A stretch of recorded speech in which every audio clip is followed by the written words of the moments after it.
welcome to Off the Couch with Dr. Greg, where psychology meets everyday life. I'm Dr. Greg Cason, psychologist, here with producer Brian Gomez. Happy Monday, you guys. On the board is Tony Sweet. Hi, Tony. And today we have a super special guest.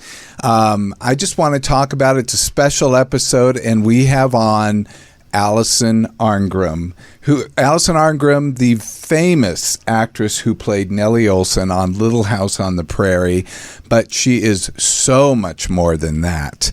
Let me just read the intro for you, Allison. Alison Arngrim is best known for her iconic role as Nellie Olson, the scheming villain on Little House on the Prairie.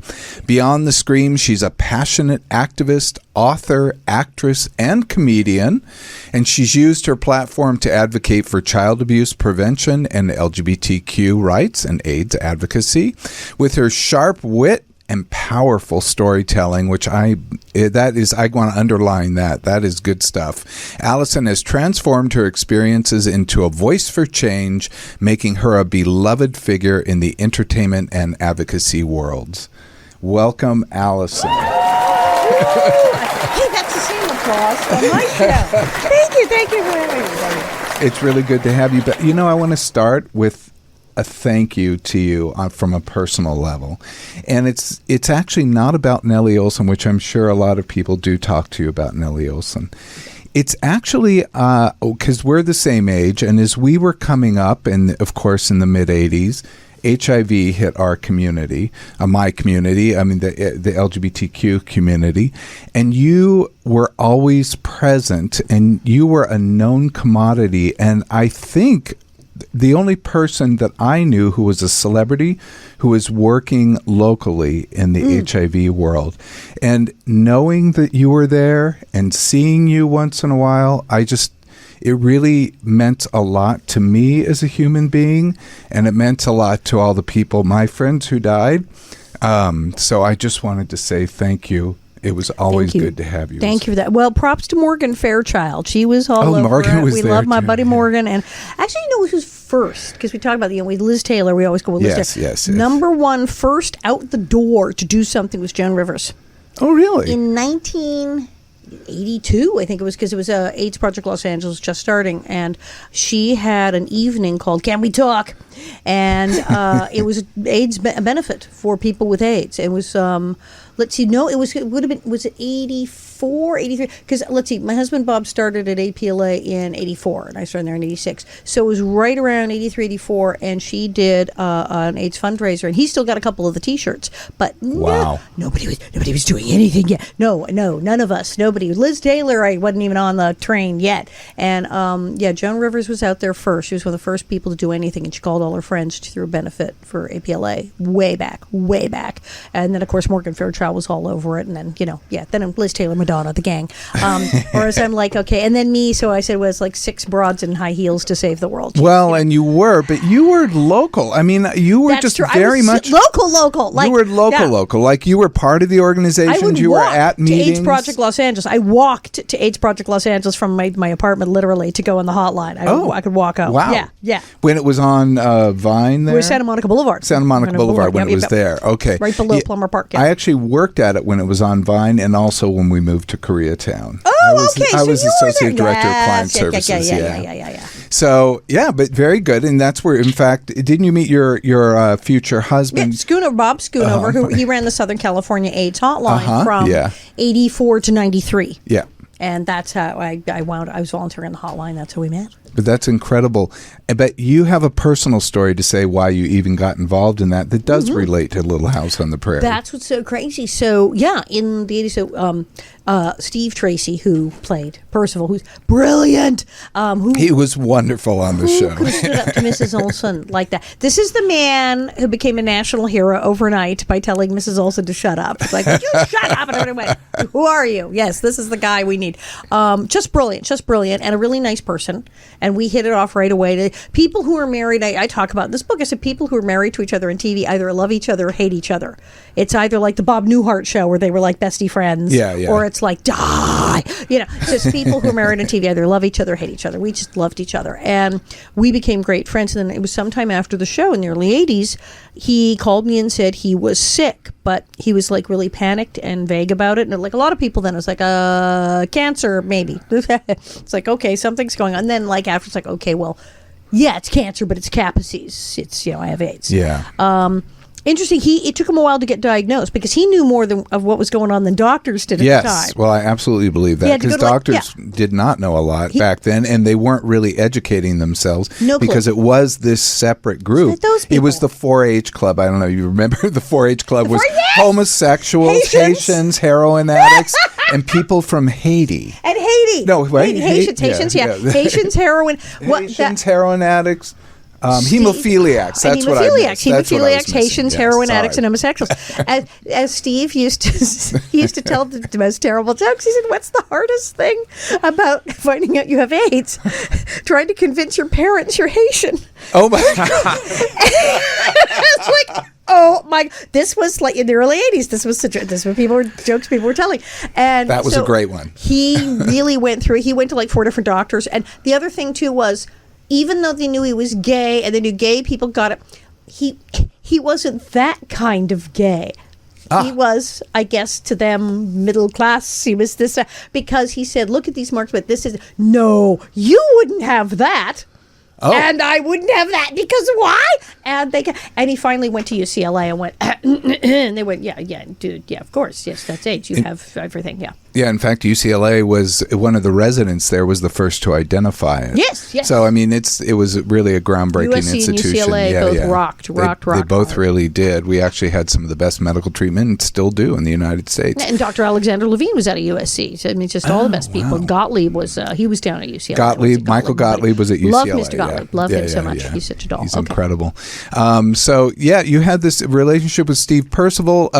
Steve Tracy, right? Who played Percival, alias our Percival. Yeah, and he was really wonderful. You're wonderful on this show, and that's actually he throws eggs on top of you, and you called it in your book "The Taming of the Shrew Moment." I just want to say your book before we go. You mentioned the book. This is Confessions of a Prairie Bitch. Yes. How I survived Nellie Olson and learned to love being hated, and it's true.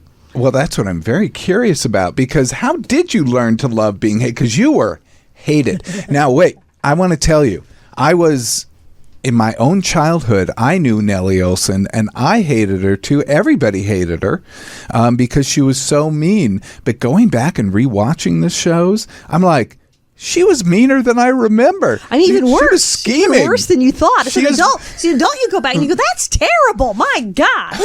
She was really scheming. And you were great in the role. I'm enjoying it way too much. You were really great in the role. And in fact, you're considered one of the biggest TV bitches of all time. Vanity Fair, #1, man. Yeah. You were number one in Vanity Fair. They listed me as #1 TV bitch. I was very excited. Congratulations. I think it's fun to play the bitch. I mean, I take such pride in it, as you can see, because, I talk about the book. I love villains. When I was a tiny, tiny little girl, I talk about it watching the Mary Martin Broadway Peter Pan. Oh, when it was yeah. broadcast on TV. And I was like, 3, because we were living at the Chateau Marmont. So I was a baby. I was like 3. And Cyril Richard as Captain Hook. I was enthralled. I thought this was the greatest performance, and it was one of the greatest performances in theater ever. And I was like, yeah, that's the ticket. And I liked the villains, and I was scared of them. I mean, I was scared of all the Wicked Witches stuff, but I went, oh, that's a hell of a role. And I kind of was like, yeah, go for it. And Vincent Price was like my favorite actor when I was a child. I loved really great villains. Well, of course. I mean, who people were really good at and into it. I was like, well, this is cool. And I saw that villains had often more fun things and interesting things to do. And I was a kid actor. I started working when I was 5. My whole family were in show business, so I knew that things were not real. I had a separation. My mother was Casper the Friendly Ghost, okay? And she was Gumby. She wasn't really a talking ball of clay. So I knew...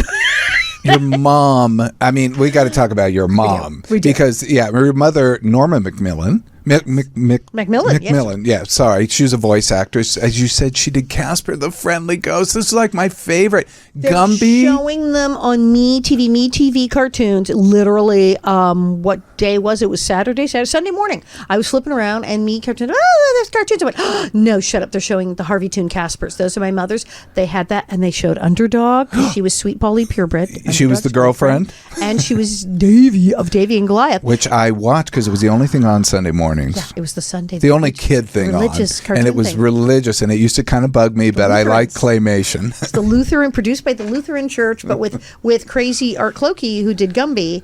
Which made it incredible. Was a big like LSD freak, and so it was like very, very weird show. But my mother was all those, and I was very pleased that literally yesterday morning her cartoons were on TV. I was so excited. Oh, because she was so wonderful. She just made childhood great. What was it like when you were a kid? Because did you watch those cartoons when you were a kid? Absolutely. I still watch. I'm a huge cartoon freak. Absolutely. I'm like, Bugs Bunny's on. I love cartoons. Well, yeah. And to have my mother be half the cartoons. I mean, I'd turn on and it's like, okay, there's Davy and there's Underdog and there's Casper and there's Gumby. And then sometimes she was another cartoon. She like guessed it. And before Cocoa Puffs had the bird that was cuckoo for Cocoa Puffs, it was a choo-choo train. Oh, and right. She was that. She was the thing of that with the kids and that going Cocoa Puffs, choo, choo, choo. So she was in everything. And so it was normal for me to turn on the TV Saturday morning and have a good third to a half of everything be my mother's voice. Wow. And I thought that was totally normal and completely awesome. Good. Yeah. And I did have little friends when I told about, so she did sometimes, I told her walking me to school where sometimes, do Gumby, do Cat. She would do it.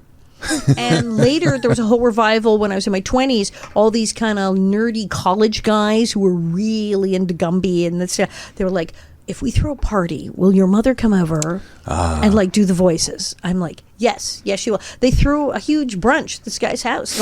And my mother was the guest of honor. And they're like, anything you want. We'll make her whatever drink she wants. We'll serve whatever food she wants. We will wait on her hand and foot.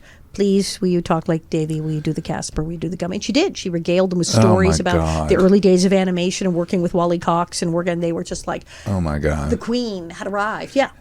Yeah, no, because it was such an important part of our childhood. I mean, it was Gumby, Casper, the whole thing. Your dad was also Thor Arngrim. What a name right there. It's just saying it. Thor Arngrim. This is a real person. Yes, that's really his name. Hollywood manager and producer. And was he manager for Liberace? Yes, he worked for Liberace. He got a job when we came out to LA. He'd been on Broadway and he'd been an actor.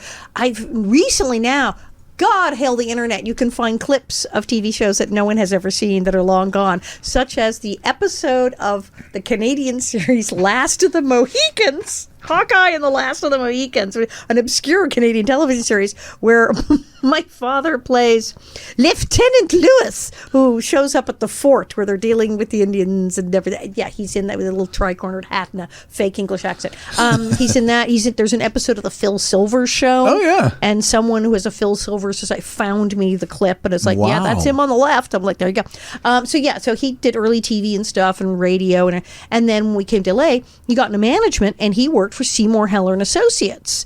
And Seymour Heller, of course, had Liberace, Debbie Reynolds, all those people, and that's what. Great. Did you see that movie about Liberace, whatever? Yeah, I did. Yeah. And Dan Aykroyd played Seymour Heller. Oh, okay. Most startlingly accurate performance I've ever seen. Really? I mean, no, he walked on screen. I screamed. I went, oh my God.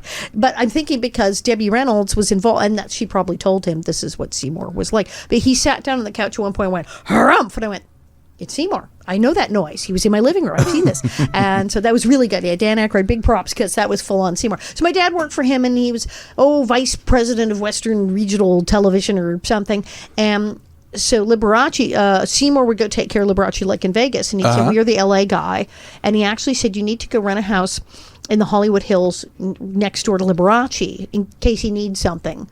I have no idea. Sequin emergency, something, I need a needle and thread. My bugle beads are falling off. I have no idea.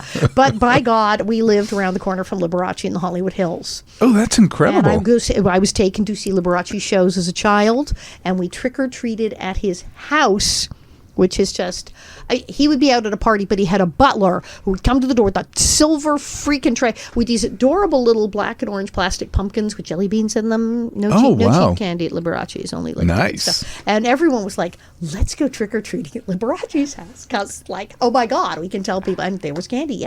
Yeah, Liberace was cool. He was everything back Brilliant. then. And I had the pleasure of meeting him once. Oh, yes. Just once. But we basically we had a house in Lake Arrowhead when I was a kid, and he had a house up there, and he had a boat with he had a place everywhere. It was like Palm Springs, he had a place in Vegas. You love his boat had piano keys all the way around the edges. Everything had piano keys. Yes. we were like, my friend and I who were taking piano lessons, we went up and said, "Oh, hi, Mr. Liberace, we take piano lessons." Oh, he used to love that. So he goes, "Oh my God, then he took us for a ride in his boat." Yes. He was just, I said he was like gay Elvis. He was like gay Elvis. Because all the stories are like shirt off his back. Yes, he bought us a car and he took care of my family. All the people who work for him have stories about this is the greatest guy to work for in the world. He was incredible. And his shows were all sold out. That was he gave us that line that is in our language. We say, I cried all the way to the bank. You have Liberace to thank for that. Because the critics said, this is ridiculous. What is this guy doing? This is insane. And the outfits and the thing. And he said, I read the reviews and I cried all the way to the bank. Because you couldn't get a ticket to his shows. Uh-huh. They were sold out weeks in advance. He made people feel good. Yes! And I think that's the key to almost everything. I think that's the key to you, too. The key to Little House on the Prairie, number one, it made people feel good. Always made people feel good. And you can't make people feel good unless they overcome some obstacle. You just became the greatest obstacle on TV. But yeah, people learn about everyone. I mean, I've been saying this endlessly because, we're having the 50th anniversary. And Little House is a show that people watch on an emotional level, not an intellectual level. Yes. They react viscerally. The whole thing. And everyone has a Mrs. Olsen at their job, and everyone has a Nellie at their school. And people can identify. And I said, people don't live in fabulous apartments like the people in Friends who somehow have no jobs and have giant 4-bedroom apartments in New York. I always bug the poop out of me. I can't even tell you. $8,000 a month or something. I lived in New York City. Let me tell you. You know how much it costs. It's like, how to have a balcony like that? Apartments are like 17 bedrooms and they're hanging out a coffee shop all day. No, how? No. So nobody lives like that. And most TV shows, I mean, even the sitcoms, these people live in these huge 2-story houses. Yeah. What do they do for a living, these people? And most people live like, you go all over the world into other countries. People are living in 2 rooms with their 6 kids. This is people they can identify. That's real. And they're like, will the crops fail? Will we have food next week? How will we live? This is what people deal with on a day-to-day. Yes. Majority of people live closer to that, and they get it. And they say, this is a show we can identify with. Yeah, in fact, I loved it for that. And when you're a kid, you just take it for what it is. But it was a normal part of our diet. I actually watched it from it debuted when I was in the 6th grade, and you were on it until after I graduated high school. So, weird. I mean, you were a part of all of my life, so it's a little bit personal. Very cool to have you, but it was pretty wonderful. Yeah, but I mean, I started, I was junior high, so I got all through junior high. And you went to Bancroft Junior High? Bancroft, and then Hollywood High. Isn't that now a performing arts school, I think? Or I think they made it a magnet something it's a magnet or other. School. Magnet something. It wasn't when I was there. Heard something. It was take your life in your hands as a gang war, try not to die. Sorry about that. Try not to get. I never used the bathroom. 3 years, I never used the bathroom. At school because it was just full of people smoking and throwing things. Ours too. Nightmarish. But yeah, it was all through junior high, all through high school. Got my braces on, got my braces off my teeth. Moved out of my parents, bought a condominium, and I'm still on the show. It was very bizarre.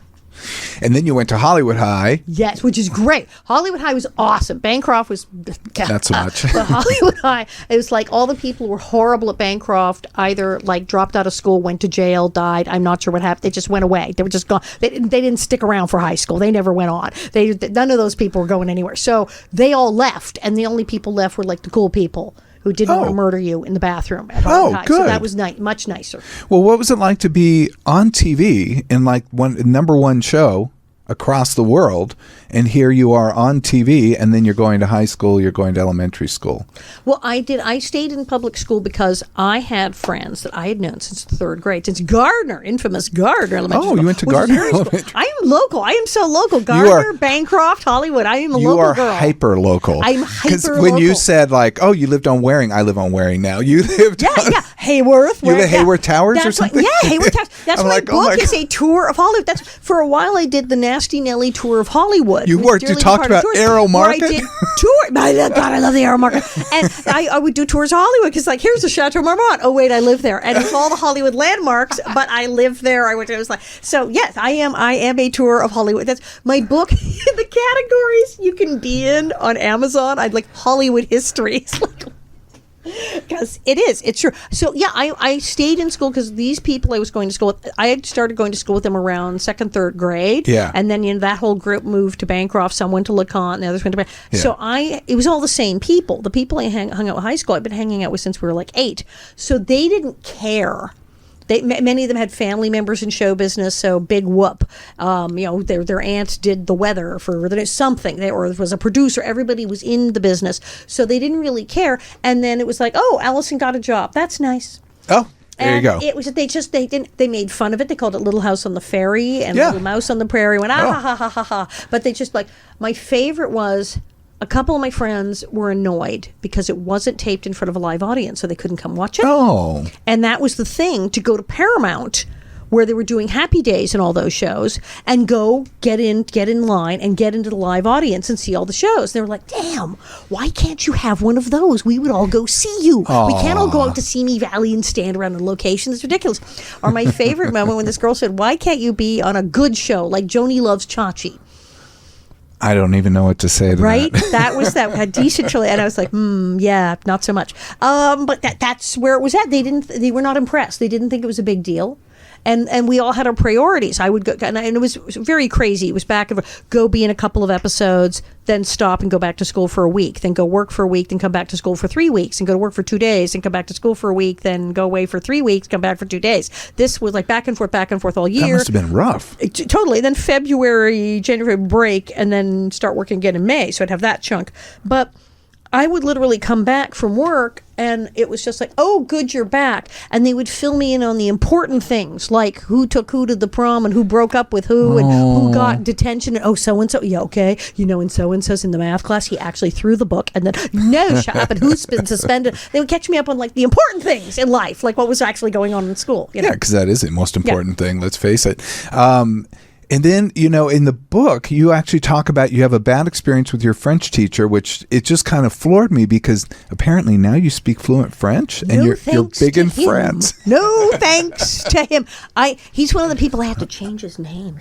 It was yes. Yeah, well, because the people, the publisher were like, well, these, famous people expect a certain amount of smack talked about them. They're famous. He said, but they said, actually, the people in your book who aren't famous, you need to change all their names because they're not famous. They don't expect them to show up in your book. And you have to change certain details in their names so we don't know it's them. And they also said, and some of these people, if they're as big a jerk as you said they are, we really don't want to hear from them. So, like, there's that. But yeah, my junior high French teacher, she was really good. Oh, okay. So certain, like, just the very, very basics of tu, vous, the basic je, French. vous, il. Yeah, I got some of those. I knew the months, the days of the week. And then I was looking forward to high school, and no, he was just one problem after another. And as I talked about, I met other people who had him the year before me, and they're like, oh, not him. Oh, yeah, same thing. Yeah. No, he does this to everybody. I'm like, seriously, what is this guy's problem? So he was like a known trouble spot, and he made it very difficult to speak French. And half the time he didn't even want to teach. He would talk about himself in class. Yeah, you pointed that out. But what really shocked me is you were an actress in a series, and he didn't want to give you excused days off. He didn't like that. He said, "No, that's not an excused absence." And because you're paid more. I'm hopeless smartass. I'm like, well, yes, it is the state of California, and I got the paperwork and everything. And he's like, I don't care. and it was you were absent, but you were making more than I was, and started ranting and raving about how teachers are respected in France. Damn it! Now, mind you, I've told my teacher friends in France this, and they laugh really, really hard. They go, "Oh, are we now? Oh, are we respected? Our students respect us. Do tell." They go, "No, we the same get everywhere. treated like crap too." But he had really a toot about this, and but as the school explained, they go, "Well, no, actually, even if you are off whatever amount you're making, small or large, if you are acting on a show, you are expected to be getting your schoolwork and your tests so that you can go to school at the same time." That's the whole idea. But it was really weird. It was really weird. And thankfully, what happened is after the age of 40, I went back and learned another language. I started doing all the stuff in France, and Patrick Lubatier said we could do a show, but you have to do it in French. And I just said, okay, fine. I went back to school. and I went to Alliance de Française in Pasadena. Oh, wow. And I learned French. And I highly recommend them. And they're great because they don't yell at you. They don't yell at you, and you're adults, so they're not like it's going to go down on your permanent record. They're very nice to you, and they teach you properly. But there's homework and books and tests and things. But it's fabulous, and you will learn French if you apply yourself and you go there. So I learned French as an adult, which is harder to do. And then, of course, I was hanging out in France with my French friends. So yeah, that helps. And you're now big in France. But Little House of La Petite Maison de la Prairie is huge in France. They really dig it, and I think they like Nellie best because she's French. They don't think so. She's mean. They think she's French. It's a cultural thing. But they love Nellie, Mrs. Olson. So I have Mrs. Olson's great. I have a whole show there, and I do all the talk shows and things. And I just got done in October, and I'm heading back in March. And good for you. I go and I do a whole tour and have a blast.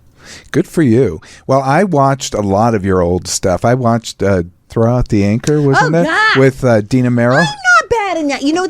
You're not bad at all. Low budget. I talked about it with a low budget ripoff of Houseboat. Yeah. Instead of Sophia Loren, though, we have Dina Merrill, and we get Richard Egan. Yeah. And it's this odd collection of people, and then I'm this little. But I've gone back and watched it, and initially I was peeking through my fingers going, how bad is this going to be?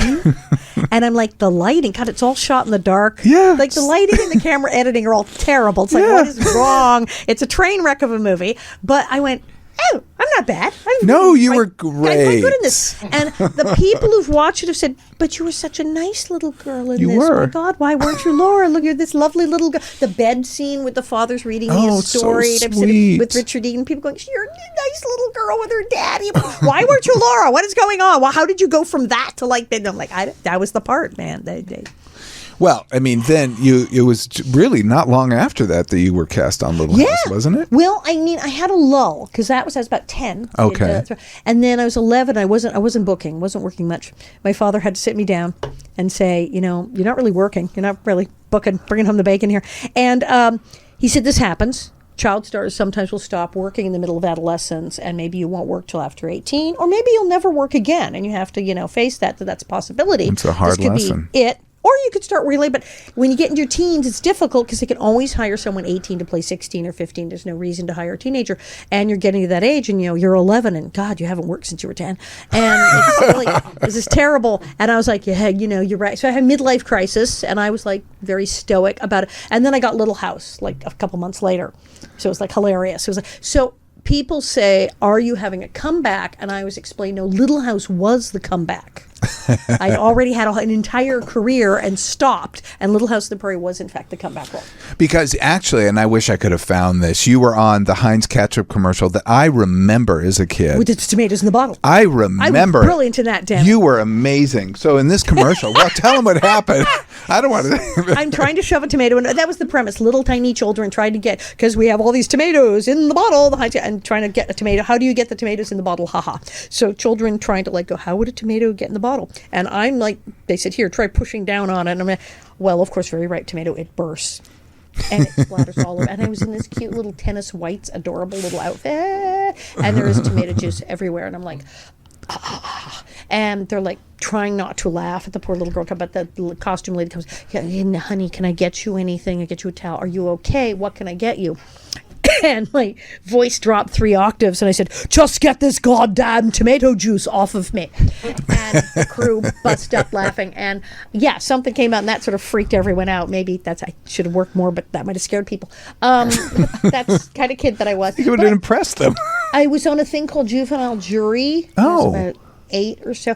I loved Juvenile Jury. It was a panel show with very small children, 7, 8, 9, 10 years old. We would give advice and be asked about the issues of the day. I was the Kitty Carlisle of the 3rd grade. Whoa, that's a huge compliment, by the way. I was on. She was on every game show. They kept calling me back, and so I was a regular panelist on this like children's panelist show. I loved Juvenile Jury. It was so much fun. Yeah, I had no idea that you were on that. That's great. I had all these really funky jobs. Oh, you had some good ones. I mean, I found the old Love Boat, and I found the Fantasy Island. I was a hooker on Fantasy Island.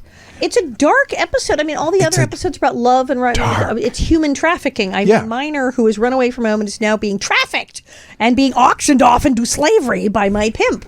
And then I get rescued by Eve Plum. Jan Brady plays my mother. Eve Plum, who's another iconic character. She's wonderful. But yeah, we're like the same age, but it's Fantasy Island. She goes into Ricardo Bonabon takes her into the future to see her daughter grow up. Yes. Because she's going to die and not see so then she goes in the future, and I've run away from home, and now I'm a hooker, and it's very weird. It's one of the weirdest episodes of Fantasy Island. I will say, yes, I will agree with that. It's one of the weirder ones, but it's actually, it does wind up like every other Fantasy Island. It winds up in a good place. Well, it's a happy ending, and at the end, she's given a photo of me with a husband and a baby that I've got my life together. But if you go look, the husband in the photo, and when we shot this, we all started getting the giggles about it. The husband in the photo at the end has dark hair, and the baby is blonde and blue-eyed like the pimp. Ah. Well, there you go. I don't know if that was an intentional inside joke or what, but when we were shooting it, we went, hey, wait a minute. Well, I didn't look that closely, so maybe most people didn't, but who knows? It may have been a behind-the-scenes gag, like, let's get a baby that looks like that. Yeah.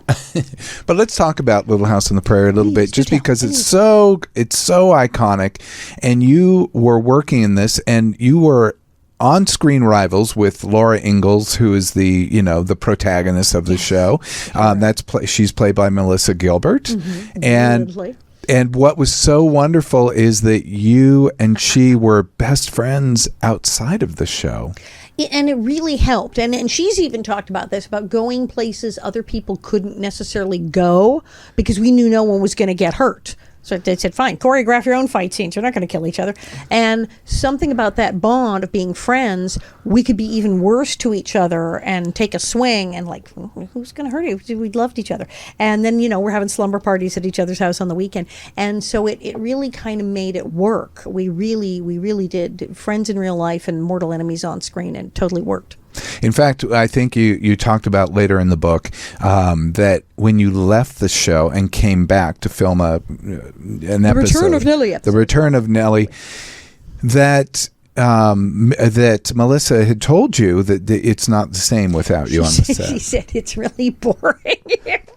I guess, comedy relief, and kind of, she said also, I was, psychologically, she said you were funny and you created kind of a buffer. That's exactly right. Things were getting tense on the set, people were fighting, whatever. Well, let's go talk to Allison, or you'd say something funny. You'd break the tension. You kind of facilitated things, and I fulfilled some kind of psychological role in the chemistry of everyone on the set. And then I wasn't there, and she noticed. Well, I bet everyone noticed. Actually, and you talked about you didn't want to be the court jester, but that actually provides a certain functional role within families, within businesses, within organizations, that sometimes when things get too heated or too much tension, that the court jester can cut through it. And that goes to that comedians in general, they can speak the truth and other people can swallow it. See, Michael knew this, and that's why Michael was very funny. Michael Landon, we do these very dramatic episodes, but he's constantly joking around and breaking the tension, because you couldn't do that all day long with these episodes where people are dying and there's a fire and the thing and the baby. You'd be dead in a week. You couldn't keep this up. day after day, week after week with these tragic episodes and not break the tension. So he would, even the most dramatic scenes, at some point he would stop and start making jokes and crack everybody up. You had to have a release at some point for this, and he knew that, and he kept everybody going. And that's how they muddled through for 9 freaking years of this stuff. But yeah, you have to have the comedy, and it's interesting too from a personal thing.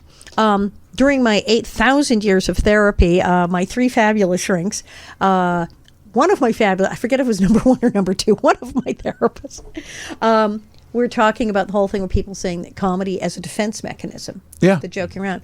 And she said, everybody says that, but who the hell ever said you're not allowed to defend yourself?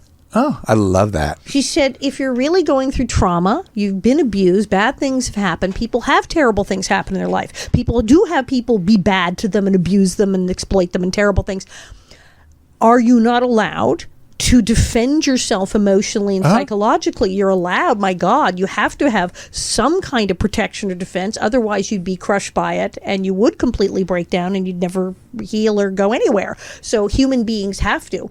And she said, so of course, everybody has a freaking defense mechanism or you'd be dead. Oh, that's absolutely true. Defense mechanisms aren't necessarily bad. And in fact, comedy is considered the most sophisticated. And she said, well, that's the thing. She said, everybody's got defense mechanism, but your defense mechanism could be, heroin. Yeah. So, that's the thing. Is your defense mechanism shoplifting, killing people, there's a lot of defense mechanisms that are extremely destructive and self-destructive and unpleasant. If your biggest defense mechanism is that you're amusing and funny to be around and you tell jokes, well, God forbid. She's like, if that's the worst thing you got out of this, she's like, no, it is perfectly okay to defend yourself psychically and emotionally and psychologically. And if Good humor advice. is the way you defend yourself, that is probably in the top 10 healthy defense mechanisms. I would say I would put it number 1, honestly. Thank you. I would put it number 1. Yeah. Yeah. So she was like, if somebody tells you don't be funny, it's just a defense mechanism, no. Go with that one. Just go with that one. No, it's why we gravitate toward funny people. We love funny people. Yes. And I think they serve such an important purpose in our society. And that's why I really appreciated your humor. I don't want to keep going back to the book, but it was please. written. Thank you. So well written. I always say I threw in everything and the kitchen sink. Yeah. I worked very hard. It was like once I started, I went, well, let's just go there. And pretty much on every level, everything that was going on, I said, let's just talk about that too. I mean, I wrote too much. I mean, my agent at one point said, put down the laptop and step away from the manuscript. Because what is it? They want 70,000 words, usually publishers. I wrote 130,000 words. And they're like, honey, this ain't the Encyclopedia Britannica. We're not printing all that. So there's going to be heavy editing. And I'm like, okay. They did edit. Okay. Oh, God, yeah. No, because it's tight. The book is tight. Oh, yeah, because I work with a real editor. I had a real deal with HarperCollins. So I did. I mean, I wrote a whole thing, and then we got back notes, and they said, well, yeah, first of all, it's literally twice as long as we can possibly publish in a normal size. So, you're going to have to rein this in. So I met with this woman. She'd go, wow, okay, so here's what we're going to do. These 4 chapters, those are going to be 1 chapter. We're just going to make that happen. And I'm like, okay, we can do that. I said, there's stuff I don't want to leave out. So I made like a list secretly of, we're not leaving out this, like the top 10 list. We're not leaving this out. And I told my agent, he goes, absolutely. Well, okay, this is the hill you're dying on. You want to fight for these things. I said, yeah, I've written some stuff that if they cut that, I don't even care, but I want this. The story about the possum in Florida when I'm making the movie. Oh, yeah, when you were filming to throw out the anchor, right. I totally thought, well, the possum story, they'll cut that. No, head of editorial calls me and go, but what I really like is this possum story. Can you actually extrapolate? Can we have more detail? You got to say what it is, the story. Possum. And I'm like, Jesus, really? It is a great story. So I'm making a movie with Dina Merrill and Richard Egan in the middle of nowhere in Florida along the St. Johns River. Not quite Everglades, but similar kind of thing. And there's all these animals. And Dina Merrill is driving to work, and they see dead possum by the side of the road, and she's not playing dead. She's been hit by a car, whatever, and there's a baby possum, little poor thing, orphan baby, and much too young, without its mother. So she freaks out and scoops him up and puts him in a basket and brings him to the set. What do you do? And it's like, it's a gift for Allison. And my mother's like, things we do not need. 197, a baby live wild possum. What diseases does this carry? Great, terrific, yeah, possum. And I'm like, oh boy, wild animals. So we're thinking, what are we going to do with this thing? And we got it like in a laundry basket full of Spanish moss and twigs, like hanging out, trying to figure out how are we even going to feed the thing. Somebody's like, we got to get an eye dropper, and it's a train wreck. And my mother's like, we're going to take this back to the hotel. We're staying in a hotel. You have a possum. A nice hotel. A very nice hotel. And now we're on the river, and people come by randomly throughout the day and go, oh, are you making a movie? And come and watch. And the river, there's many people with houseboats and yachts and things. So this yacht pulls up, and this couple gets off, and they are out of a Disney movie. They are central casting.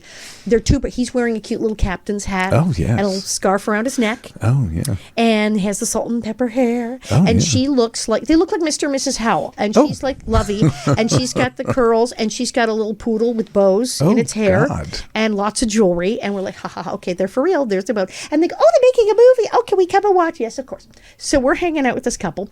And they go, oh, look how cute. You do possum in the basket. Where'd you get that? And my mother's going, yeah, I gave her a possum, yeah. And they think this is the cutest thing. And my mother says, well, I have no idea how we're getting him back into the hotel. And this woman says, oh, what hotel are you staying at? The Park Plaza. Oh, we own it. It's the owners of the hotel.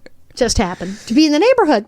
And they thought the possum was the cutest darn thing and said, well, that possum can come be a guest at our hotel. Aww. And my mother was really hoping for an excuse to get rid of the possum. Yeah. Said, how do you do, always you? Oh, it's always you. How do you do these things? And so we took him back, and they had a kit at the front desk by the time we got back with like baby formula and a bottle and all this stuff to take care of the possum. Are you kidding? Oh, my God. And I raised a possum in a hotel room for like weeks, and finally we gave it to the director's daughter because she had other animals. But yeah, so it became, and I named him Eggy Cream, which was a whole plot point in the film, and it's all for. So I'm thinking this is a bonkers story, but what got us is I gave him back to the director's daughter, and she took care. She had rats and mice and possums. She finally let him go. Said he is wild. So when he got bigger, she took him back to the woods where he'd been found and let him go. And I have visions of this possum sitting on a tree stump with little bunnies and squirrels sitting around. No, I did stay at the Park Plaza Hotel. I'm not making it up.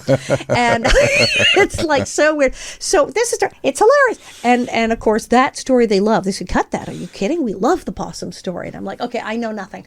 And it's true. When you write a book, the things you think are a big deal, they're like, oh, no, yeah, we think we can do without that. Really? And then the things you think are totally inconsequential, that's fabulous. We'd like 5 more pages about that. What? And the things you think that when you talk to legal, they're going to say, you can't say that. They're like, oh, no, that's totally okay. You can say that. I can say that? Yeah, but this over here on page 7, oh, yeah, that's kind of dicey. And like, that's a problem? Yeah, that's the problem. Okay, but that's not a problem. Right. No, we know nothing. The people who make books know all these things, and you do what they tell you. I was totally surprised because, like, when you talked about Michael Landon, like in Wild Turkey, and being kind of bawdy, revealed. See, that's the thing. They go, has this been out somewhere else? Has he copped to this? Has somebody else copped to this about him? Well, yes. So they went, oh, made me like him so much. You humanized him in a way that I was like, oh, I like this guy. I want to hang out with him. Because some people are like, oh, he's a saint. He's this. You shouldn't say anything bad. But a lot of people who said, I had a lot of people say, they called me and said, I thought Michael Landon was totally saccharine and boring and goody-goody. I read your book, and I'm like, oh, my God, I'm so sad he's dead because I want to go over his house right now. Yeah, go party with him. He sounds like a blast. And I'm like, yes. The guy was a genius. He sounds brilliant. I'm like, yes, go. Yeah, he was incredible. Let's talk about, though, you, as all of this was going on when you were on the show and even before the show, you were going through a personal trauma of your own, which you came public about, and you wrote about it in the book, and you also, it led to something even much bigger. But well, this is so I didn't talk about it. I was being sexually abused as a child, as I said, millions of people. And I didn't talk about it publicly. Obviously, I talked to my friends and my shrinks and everything. And what happened is I got involved with the National Association to Protect Children, protect.org. And they said, okay, well, we're going into Sacramento, and there's this law. And I mean, this law was so bizarre that I was like, come again, could you repeat that? And they had to lay it out for me. And when I went to talk to my friends to get them to come help, who were like involved in, like, Paul Peterson and minor consideration, they were like, I'm sorry, I had to carry a copy of it in my purse so they could read it. The incest exception.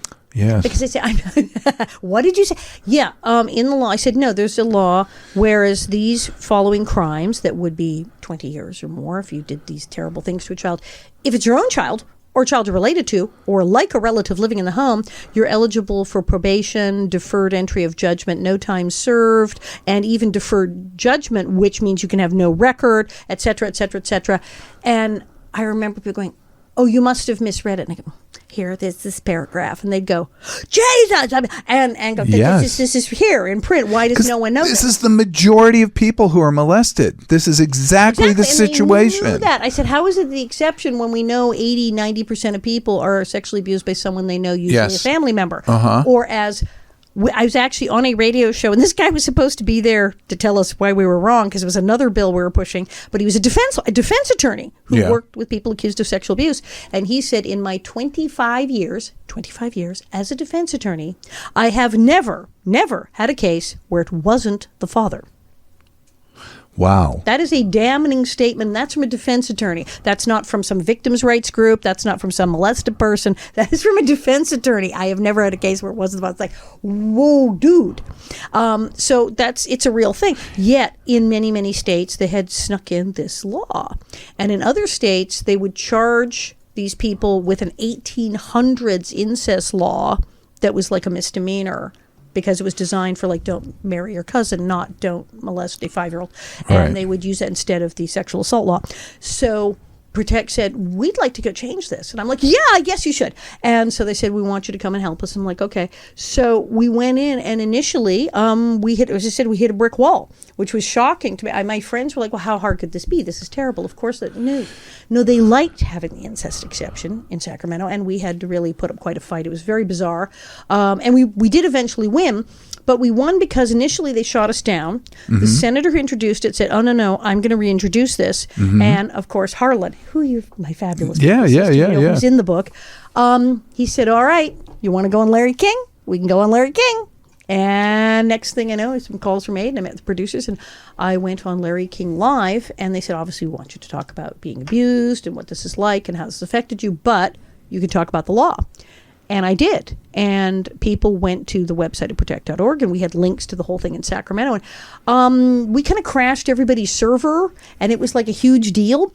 And the thing is, most people don't know what goes on. That you only hear about like 10% of the laws on the news. They can't cover everything. Yeah. So they cover a few big ticket items. But there's stuff going on at your local level, your city level, your state level. You don't even know it's happening. You can look, but who does? .gov. You can go to all the websites at your state capital and your city capital in your country. But they're hard to understand. And you can pull up and just read the thing, and you will be floored at the things that are actually going on. Yeah. And that was what they had counted on, that nobody would know about this. And all of a sudden, what we did is suddenly everybody knew about it. And they didn't like it. Shockaroo! When people found out, they went, no, we don't want you to do that. And we raised hell, and we went in, and by golly, we did get that changed. We changed a bunch of laws in 7 or 8 states, and some stuff on the federal level about more funding for law enforcement, the specific teams that, the ICAC teams, Internet Crimes Against Children Task Force, that go after this. And so it was amazing, but that was the thing. They said, do you want to go public? And the people I was working with said, look, you don't have to. I said, yeah, but you know what I'm like. I'm not going to sit here and go, no, I have no idea why they're talking about that. I said, yeah, if cornered, I'm gonna fess up. I'd seen so many people when I was doing stuff with AIDS Project Los Angeles and AIDS activists who stepped out of their safety zone and went public with their AIDS diagnosis, even though their families and everyone had said, don't do it. And they went public and said, I have AIDS, and admitted that they were gay. Including Steve Exactly. Tracy. Steve Tracy went public. And I knew so many people who said, no one knows I'm gay, no one knows I'm HIV positive, but I'm going to come out about both these things on TV because I need to help people. And I saw people do that, and what a huge sacrifice that was for them. And I thought, Am I going to be the schmuck who's going to? No, I'll just sit here and not go public. No. I think it'd be understandable if you didn't. I mean, because it was exactly. I mean, it was your brother in this case. Yeah. In that Which situation, is insanely common. Sadly, it's grandparents, it's fathers, and that's the thing is people get people to babysit their kids who they think are going to be okay, and sometimes they're not. And that's the thing. It's the swim coach. It's the priest. Yeah, it's the teacher. It always is. It's the youth pastor. It's the person who's around your kids who you think is okay, and they're not. And that's the lesson. And so right. I had to get it. I said, no, this is valuable enough to do this and get this out there. And if I do, they'll let me go on Larry King Live and talk about the law, and we can make this happen. So I said, okay, for this I will do this. And it worked. So it worked better than, this is where I'd have to say, I was like, yes, this is where celebrities, this is when they do the very best for society. And you did it. I mean, you went on Larry King, you talked about your personal life. Everybody knew you from being in their living room. Yes. Everybody either loved or hated you, but probably loved to hate you at the time, which means they really wanted you. They wanted to know you. Right. Like all of our, like Joan Collins and everyone. We always really fascinated. But they wanted to know you, and then to find out you're a human being and you had this huge, huge story behind you, and that it affected you, and they have all this injustice in the world, and that you could speak against the injustice, and there's a way for them to activate their own outrage, to call a telephone number of a politician.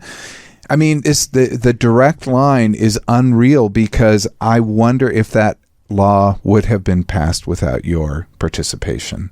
I mean, we don't know, but I'm glad we don't know. But somebody had to draw the press to it. And it's like, that's the thing with celebrities, with different causes. Are they using the cause to draw attention to themselves, or using themselves to draw attention to the cause? Which is clearly the opposite way. But you see that, well, Princess, they say, why Princess Diana was a big deal. Yeah. Because obviously, she was a freaking princess. She didn't need the press. Not at She all. was already famous. No. Not really a problem. She didn't need to get on TV. It was amazing. Whatever she did was George Clooney talking about Darfur and stuff like that. It's like people where it's like, they're not using that to get points. That's clearly they are helping. And so you see it all the time. It can be done. It can be done. And in this case, it was so crazy. As that was the producer said, because I said, do you want the senator who's working on the bill to come in? And we have all these attorneys and things. We have, I got a guy who was the attorney general of the state of Wisconsin. I'm rattling off all these people we have on our team. And they said, what show were they on? And I said, ooh, harsh. And they said, look, you were in people's living rooms. Yes. And I went, and they said, that's how TV works. They said, we realize this is going to sound crass and vulgar and terrible and awful, but this is television, and you were in people's living rooms, and they feel they know you. So, and you're talking about it affecting you and hurting you personally, which is a very different thing than just coming in and saying, this is a terrible law, and you should change it because it's bad. This makes it personal, and this is what will work. And I said, well, I guess we could do that then there. And it 100% worked. I think maybe we still have much to go in our society, of course. There's still 30 states. Yeah, it's outrageous. But nonetheless, it's like half the nation. I don't know what's going on half the time. But I just think of the thousands and thousands of people you impacted in a positive way. Tens, hundreds of thousands. And people who came out about the emails and the mail I got was off the charts. And the people who started talking about their own situation that weren't. Much like, with AIDS, a number of people because of Rock Hudson and of Steve Tracy, and people who came forward were able to call their families and say, I have HIV and I wasn't going to tell you, but now I can. Or people who came out to their families said, I wasn't going to tell you I was gay, but now I can. The number of people, just the number of people I heard from where they were sitting on the couch watching the Larry King episode with their wife or girlfriend, and on the commercial break, they did Slowly I Turned. I've never told you this, but oh my God, this happened all over the place. Friends of mine, they went, well, it was a really interesting evening at our house. Wow. And it just hit the fans. People's phones rang, and people called their families and their friends and said, I want to start talking about this now. Whoa, okay. This is impact we can't even imagine. And even now, I don't think there's anyone. You were so well known and so famous that I can't imagine that kind of impact. One of the first people was that woman who was Miss America, who came out about her father abusing her, and then Marie Osmond came out about being abused in her book and everything, and it was someone in the music industry and everything, and they totally were like, yeah, if you tell anyone, I'll ruin your family's career. It was a completely evil thing to do to a child. She had a horrifying story, and then the woman who was a little kitten on Father's Knows Best. Her story, she wrote a whole book about it and everything, and did she go through it. Her family, her father was just vile. There's been some people who've really done some great work and come forward and helped a lot of people, but sometimes, as crazy as it seems to have somebody from TV talking about it, this seems to make it okay for some people to go get therapy and go tell their best friend or tell their loved one or their spouse or whatever where they couldn't before. Well, that's because we operate. We could talk about it psychologically, but bottom line, we have these reference groups we trust. We think people that are on TV are part of our friend group. They're like the popular people. It's like Facebook. I'm friends with them on Facebook. Yes. So I mean, that's it. I mean, the bottom line is it's all modeling and personal touch, and but that's what the whole like Little House thing. Yeah, Our 50th anniversary. We have had all. We've nearly exhausted from this year. It started in January and just went straight through the whole cast. Event, autograph show, fan event, reunion event, all over the country. And in my case, and let's go to France too. And we went to Monte Carlo, and I was doing my show. We did an event in Simi Valley where we filmed the show. And it was a 3-day thing, and 18,000 people showed up. Oh my God. And we have so many people who come to these events to meet the cast, and sometimes it's like, oh yes, I want to buy a book, I want an autograph. And sometimes the people have come to me and said, I drove 7 hours to shake your hand. Wow. Because they said, well, during the pandemic, I was reading the books, or they just say, you guys are my childhood, and I just wanted to see you, just touch you and see you. Wow. And we get this a lot in Dean Butler's experience, and Dean and I sit in this very room. Tomorrow, we'll be sitting in this very room. All right. Doing our podcast. And the people who come to us say, you don't know what your show and you guys meant. It was a job to you, but you were doing something. Our family gathered around the TV, and this meant something to us. Oh, and the people who said, no, I didn't have a family, or my family weren't very nice. Wow. And I pretended that the Ingalls were my family. I pretended that Charles was my father. I pretended that Caroline was my mother. And that's how I survived. Wow. And I heard that over and over and over again. Wow. And so our show, I mean, we felt kind of bad because when it first ended, as actors, we went, oh, that was fun. Now we'll do something else. People will forget about that. And of course, they did not. And now we've all had to realize the impact our show had and the personal thing, the connection that people had with all of us and the show and how important it was. Yeah. And so we're not taking it for granted. We're going, okay, we get it that this was a real thing and was important. It was important. But, you know, you were an iconic character. If I can just ask, I know I'm sorry I'm pushing you a little bit for time, and I apologize, but you're an iconic character. And I actually found a T-shirt when I was in France that says icon. I'm going to start wearing that. Yes, you should. But that particular type of thing, you become so affiliated with a character that I personally in therapy have worked with actors who've been iconic characters, and it's a struggle. I mean, it's a struggle after I can't get work here, or they expect me to be the same character, but just in a different name. And people have terrible imagination. It is terrible. These are talented people, but tell me how you went from that, from the character, you were off the show, and then I'm guessing it was, you had to deal with all of that, then to eventually embracing it again. Right. When the show first ended, we all went, oh, well, okay, that's done. Thank God. And I really thought it'd go on. But then there was absolutely typecasting.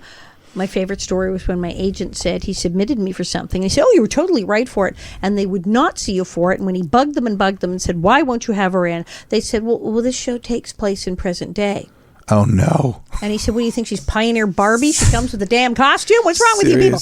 And there was a lot of that. And I was like, oh, my God. So I did the Marie Osmond movie because it was where they went, oh, she can come do this. My agent went, what the hell? It pays well. Go do it. And I was like, awesome. Marie Osmond for 3 weeks in the desert. We had a blast. Okay. I love doing that. But there was a lot of that. She seems cool. Oh, she's so cool. Yeah, she actually does seem cool. She was. When you first you're going to spend 3 weeks in the desert with Marie Osmond, you go, oh, and then you get there and it's like the most fun you've ever had because she's the coolest person. I've heard that about her from many people. Riot and a half. So, there absolutely was typecasting. Yeah. And I was like, well, this is weird. I mean, if they just typecast me as a bitch, that would be fine. But it was like, no, I had to be like 1800s bitch.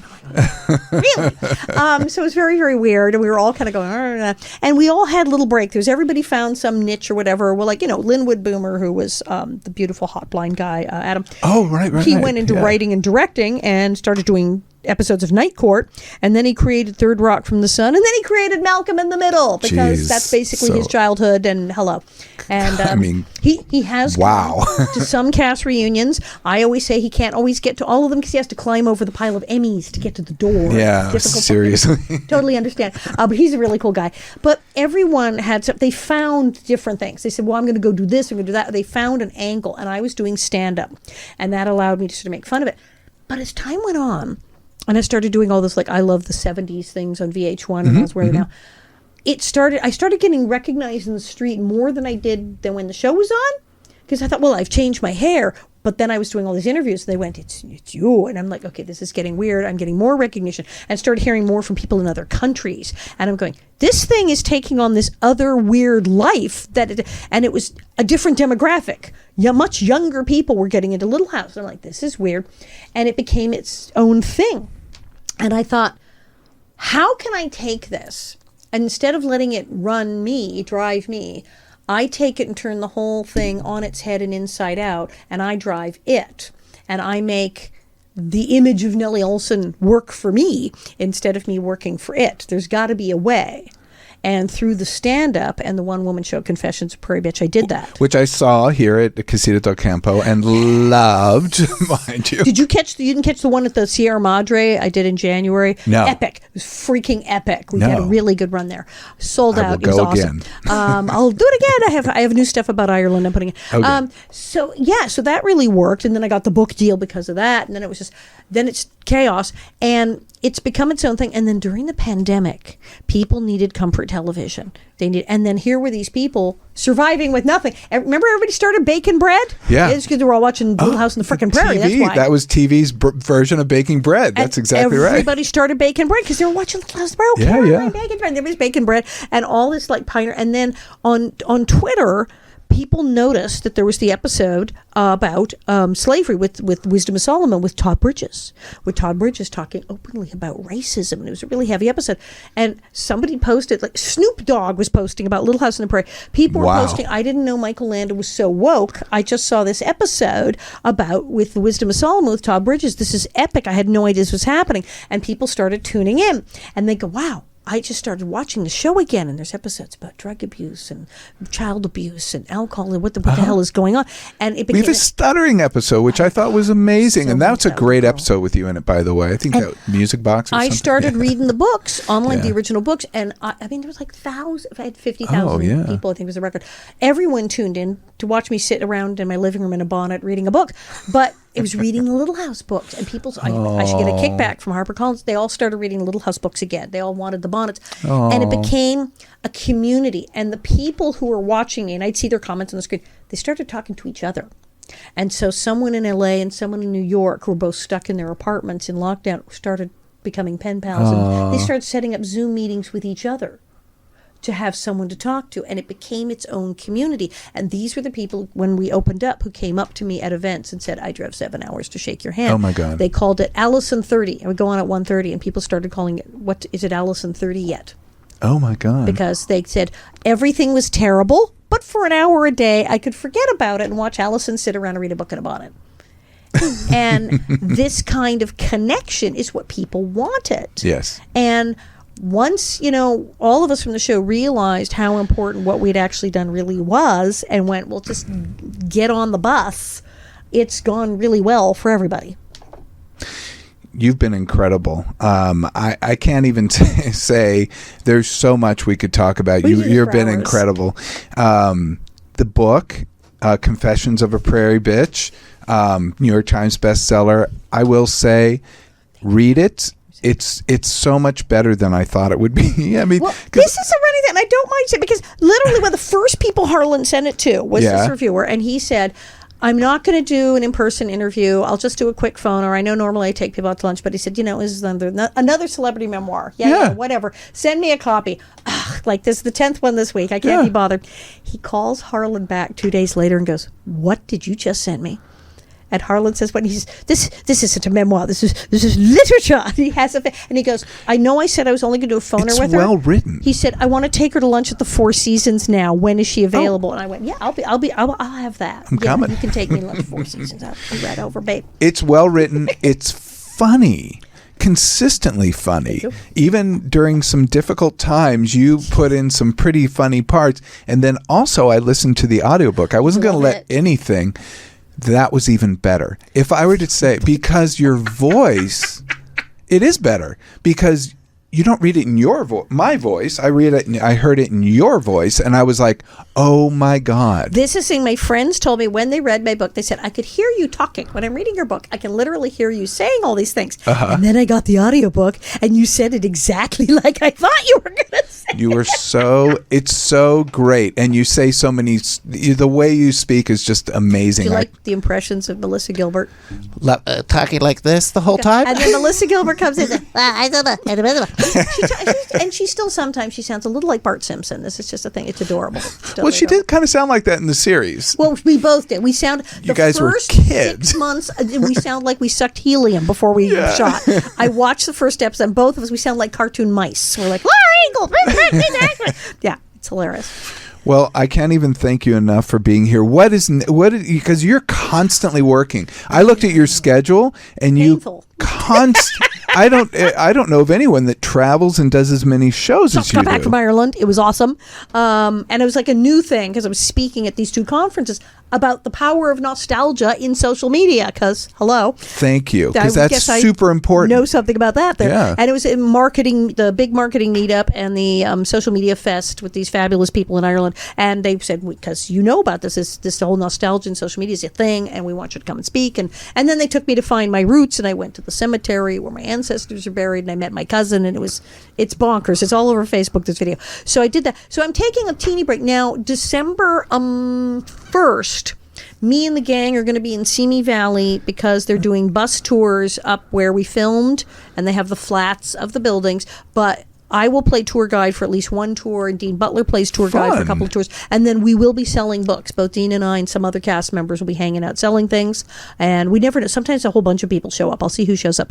But we are going to be there. What else am I doing? Then I think I'm doing the podcast, the 50th anniversary podcast with Pamela Bob and Dean Butler.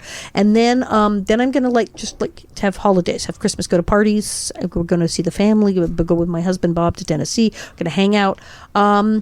Then I'm not sure what's happening. I do know in March I go to France. I got 6 shows lined up already. Right. Seven shows.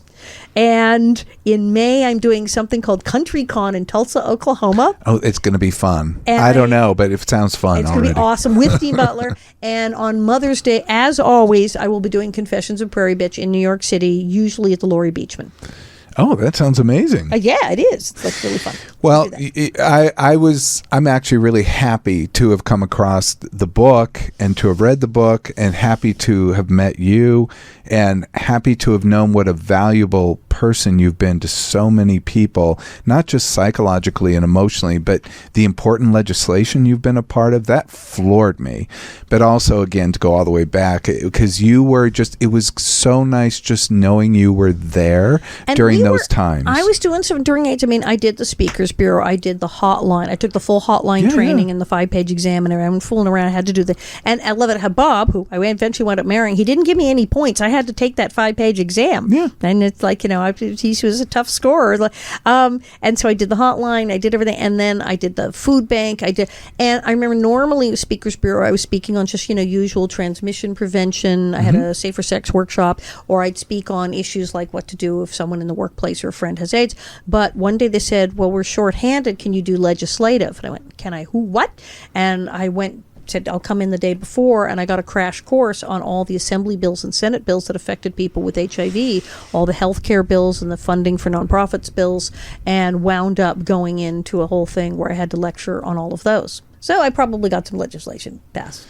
You probably did. No. Oh, well, oh my God. Remember the proposition where they were going to quarantine everybody? Oh, absolutely. The whole thing. That was exciting. There were 2 of them, and they were terrible. And the 2 people, it was me and one other celebrity who did the radio ads. Vote no on 62 or whatever it was. Yeah. And I did the radio spots. And the other celebrity was a really odd choice. I'm trying to remember who it was. Oh my God, I forgot who it was. But it was like a completely random, insane, and who? Yeah, it was one of those. Someone's going to call me and go, it was so-and-so. But yeah, it was no one. No one was going to, they couldn't get anybody to do it. And I'm like, why is no one want to do this? This Because is like no the one. dumbest thing in the world. That's what I'm saying. At that time, no one wanted to touch it. They don't want to do anything. No one wanted to do anything, and people who weren't affected by it in their own community or in their own family, then they were just stepping back and going, "Well, look at them." That's why something like a quarantine bill actually came to fruition, because people actually thought, just get rid of them. Yeah. It's okay if they die. Did the you know right there people are wouldn't dying. wear a red ribbon when because I was there when they first invented the red ribbon, and they first took the red ribbons to the first award shows and went, would you wear this? We're trying to get awareness. And there are people, I can't wear the red ribbon. And of course, the biggest ones were people who were like, I can't wear the red ribbon, I'm gay, and they'll figure out I'm gay if I'm wearing the red ribbon, or I'm HIV positive and I don't dare wear the red ribbon out on the thing. Unfortunately, that's real. Those were the people who most didn't want to wear. But the number of people who actually couldn't wear red now, I mean, like everybody has a freaking red ribbon. It became so boring. People ubiquitous. were like, whatever, the red ribbon. There was a time when it was a big deal. No one would wear the red ribbon. When I first started doing stuff at APLA Summer Party, where I later did the comedy stage. Yeah. The first year I was. It was when it was a little teeny tiny thing instead of the liquor company. Okay, you remember all the APLA? You know what it is? Liquor companies were huge, right? Yeah. A big banner of the beer Got 'em company, to sponsor. the Choreo. They gave free booze. It was great. And you'd have all the booze, and they would fight over who had the bigger banner and whose name was bigger in the program. I remember doing an AIDS event where, yes, the booze companies did give booze, and they said, we'll bring the truck around the back and unload at night, and we were never here, and if you tell anyone who gave you this wine and this booze, we'll never give you anything again and we'll deny it. Wow. Don't you dare tell anyone that it was our liquor company that dropped off this vodka. And 2 years later, they were fighting over space in the program. And I remember my dad and I on a committee, a fundraising committee, and they were talking about who was fighting over bigger space in the program, the banner. And we screamed with laughter because remember when they said, on pain of death, you cannot tell anyone that we delivered this liquor to your event. Well, it's great they came around. We're like, I guess it's progress. Now they're fighting over the banner. So Huge progress. There was a lot in the early days. It was very weird. It was very weird. It was terrifying. Very weird. I can't say it. I'll say it 1,000 times. It was important to have you there. Thank you. And I knew about you back then just from being a volunteer at schmo out in the field. That it was look at oh my God, it's the lady who played Nellie Olson. And going to Louise Hay and going to all these things. Louise Hay. Did you die when you read the Louise Hay chapter? When yes. Steve and I go to Louise Hay? Louise Hay made it into the book. I actually loved what you wrote about her because that was exactly it. You nailed her. You actually talked about Nadia Sutton from Pause. I worked with Nadia. I love Miss Nadia. Nadia saved my life because I told the story. Yeah. The day Michael Landon died, and my phone would not stop ringing, and people were not. I already done the interview because I had an interview. I had an interview scheduled that day about something else entirely. We're Tuesday's Child with families, children, with AIDS, and Michael Landon dies, and they said we got word of this. We're in the elevator, and we find out. So obviously the interview's about that now, and I'm like. The guy's not even cold. It was brutal, and they wanted to ask all these questions. I'm like, look, I just found out he died 5 minutes ago. Can we give me a minute? Wow. And I said, I can't even talk about him in the past tense yet. Jesus. Yeah. And it was really intense, and everyone was calling, and I was like, I got to get out of here. And so I had to make a delivery to Nadia's. I had to brought her some cat food, and she's like, do you want to hang out here for a while? And so I hung out at Nadia's and hid from all my friends and the press and the phone. She's like, nobody knows you're here. Why don't you just stay here for a couple hours, want a cup of coffee? And I hung out at Nadia's and hid. And she totally understood. She was wonderful. She was a wonderful French lady, too. Yep. See, the French adore you. See, it all goes back to the French. But I really appreciate you being on the show, and I appreciate all that you've done throughout your life and all the value you've brought to people and that you continue to bring to people and making us laugh as well as bringing, nostalgia back, which is actually, I call it comfort television for a reason. People need it. It makes us feel good, and you've brought so much good feeling into the world. I really thank you. Thank you. Thank you very much. So thank you very much. I guess that ends the show for today. Remember, I can't even remember what I was going to say. Remember to subscribe, give us 5 stars. Thank you, Brian. Any questions that you have? No, I was just amazed. I'm just amazed listening to everything you have to say. Oh, my God. Seriously, just wow. A pleasure meeting you and just an icon, like your shirt. Thank you. Also, go to show notes, youtube.com/Dr. Greg, and I have the show notes on there. I have the link to that episode, that Fantasy Island episode. You have to. Elizabeth's Baby. Yeah, it is not. It was not easy Baby. to find, but there's all kinds of good stuff on there, including a link to the book, which I highly recommend. This is Dr. Greg, Brian, and Tony, and the incredible Alison Arngrim. Thank you, Allison. Bidding you all farewell. Thank you. Until next time, be present, be flexible, and be kind.